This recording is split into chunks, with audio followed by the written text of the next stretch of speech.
Hello, എല്ലാവരും സുഖമായിരിക്കുന്നു.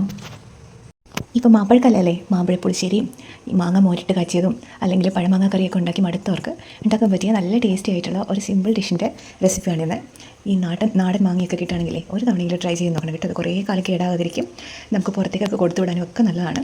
അപ്പോൾ നമുക്ക് റെസിപ്പിയിലേക്ക് പോകാം. എനിക്കിവിടെ കുറച്ചേറെ നാടൻ മാമ്പഴം കിട്ടിയിട്ടുണ്ട്. ഞാൻ അതിൻ്റെ തൊലിയെല്ലാം കളഞ്ഞ് നല്ല കഴുകി വൃത്തിയാക്കി തൊലിയെല്ലാം കളഞ്ഞ് ഇതേ ഒരു കുക്കറിലേക്ക് ഇട്ട് കൊടുത്തിട്ടാണ്. ഇത് ഏകദേശം ഒരു 16-17 മാമ്പഴം ഉണ്ട് കേട്ടോ. ഇനിയിപ്പോൾ നിങ്ങളുടെ കയ്യിൽ നാടൻ മാമ്പഴമല്ല, ഇപ്പോൾ വലിപ്പമുള്ള മാമ്പഴമാണെങ്കിൽ അത് കഷ്ണങ്ങളായിട്ട് ഇങ്ങനെ മുറിച്ചിട്ടാൽ മതിയാവും.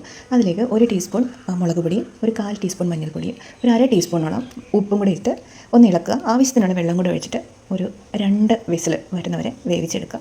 ഒത്തിരി വെള്ളം ഒഴിക്കേണ്ട കേട്ടോ. ഈ മാങ്ങയിൽ നിന്ന് തന്നെ അതിൻ്റെ ജ്യൂസും ഒക്കെ ഇറങ്ങി അത്യാവശ്യം നല്ല വെള്ളം കാണും ഇതിൻ്റെ അകത്ത്. ആ സമയത്ത് അത് വേവുന്ന സമയം കൊണ്ട് നമുക്ക് കുറച്ച് ശർക്കര പാനി ഉണ്ടാക്കിയെടുക്കണം. ഞാനിവിടെ 2 ചെറിയ ഉണ്ട ശർക്കരയാണ് പാനിയാക്കിയിരിക്കുന്നത്. ഇത് ഒത്തിരി കൂടുതലാണ് കേട്ടോ, ഇത്രയൊന്നും നമുക്ക് വേണ്ട. ഞാനിതിൻ്റെ ആവശ്യത്തിന് വേണ്ടിയിട്ട് ഉണ്ടാക്കിയതേ ഉള്ളൂ. അപ്പോൾ ഇത് ഒന്ന് ഉരുക്കിയെടുക്കുക, എന്നിട്ടൊന്ന് മാറ്റി വയ്ക്കാം. ഇതങ്ങനെ ഒരു നൂൽ പരുവം അങ്ങനെയൊന്നും വേണ്ട, ഒന്ന് ഉരുകി ഒരു പാനിയായിട്ട് വന്നാൽ മാത്രം മതിയാവും. അത് നമുക്കൊന്ന് മാറ്റി വെക്കാം. ഇതിനകത്തുനിന്ന് നമുക്ക് ആവശ്യമുള്ളത് മാത്രം എടുത്തിട്ട് ബാക്കി വേറൊരു പാത്രത്തിലേക്ക് മാറ്റും. കാരണം ഞാൻ ഈ പാത്രത്തിൽ തന്നെ ഇതുണ്ടാക്കുന്നത് കേട്ടോ.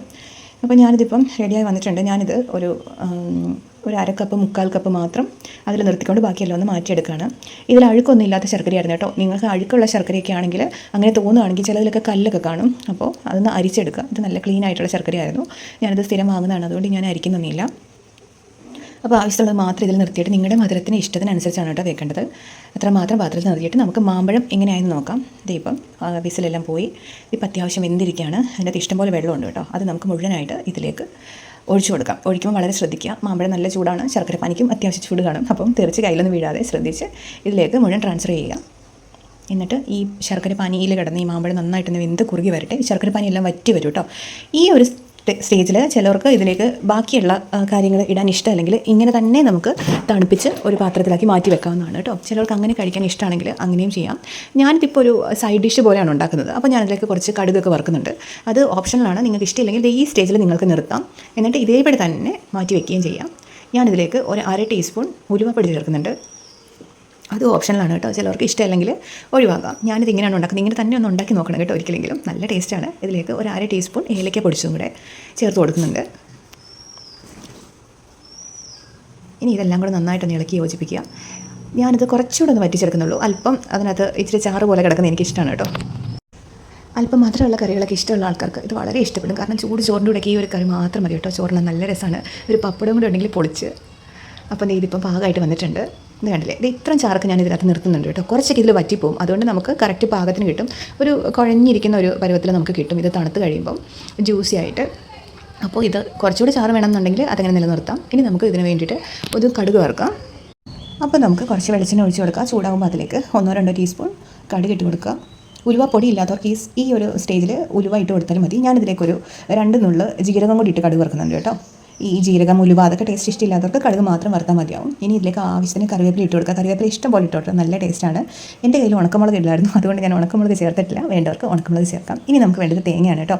നിങ്ങൾ പേടിക്കൊന്നും വേണ്ട, തേങ്ങ ചേർത്തുകൊണ്ട് ഇത് കേടായി പോകുന്നു. തേങ്ങ ചേർത്തെന്ന് പറഞ്ഞാൽ ഇത് കേടൊന്നും ആയി പോകത്തില്ല. ഞാനൊരു 3 ടേബിൾ സ്പൂൺ തേങ്ങ ഇതിലേക്ക് ഇട്ടിട്ടുണ്ട്. നമ്മൾ എരിശ്ശേരിക്കൊക്കെ കടുക് വറുക്കത്തില്ലേ, അതുപോലെ തേങ്ങ നല്ല ചുവന്ന നിറത്തിൽ വറുത്തെടുക്കുക, കരിഞ്ഞു പോകാതെ. ഇതുകൊണ്ട് നമ്മൾ അതിലേക്ക് ചേർത്ത് കൊടുക്കുന്നുണ്ട്. ഇപ്പം കണ്ടില്ലേ, മാങ്ങ ഇവിടെ സെറ്റായിട്ടിരിക്കുകയാണ്. ഇതിലേക്ക് നമുക്ക് ഈ കടുക് വറുത്തത് ഇട്ട് കൊടുക്കാം. ഈ തേങ്ങയൊക്കെ നല്ല മൊരിഞ്ഞ് വന്നിട്ടുണ്ട് കേട്ടോ. അതുകൊണ്ട് നമുക്ക് ചേർത്തിട്ട് എല്ലാം കൂടെ ഒന്ന് മിക്സ് ചെയ്താൽ മതിയാവും. ഇതിലേക്ക് നമുക്ക് ഈ സ്റ്റേജിൽ 1-2 ടീസ്പൂൺ നെയ്യ് ചേർത്ത് കൊടുക്കാം കേട്ടോ. നെയ്യ് ഓപ്ഷനിലാണ്, ഇഷ്ടമല്ല, ചിലർക്ക് നെയ്യുടെ ടേസ്റ്റ് ഇഷ്ടമല്ലല്ലോ. അപ്പോൾ അവർ ചേർക്കണം എന്നില്ല, പക്ഷേ നെയ്യ് ചേർത്താൽ നല്ല ടേസ്റ്റാണ് കേട്ടോ. 1-2 ടീസ്പൂൺ മാത്രം നെയ്യ് ചേർത്ത് കൊടുക്കുക.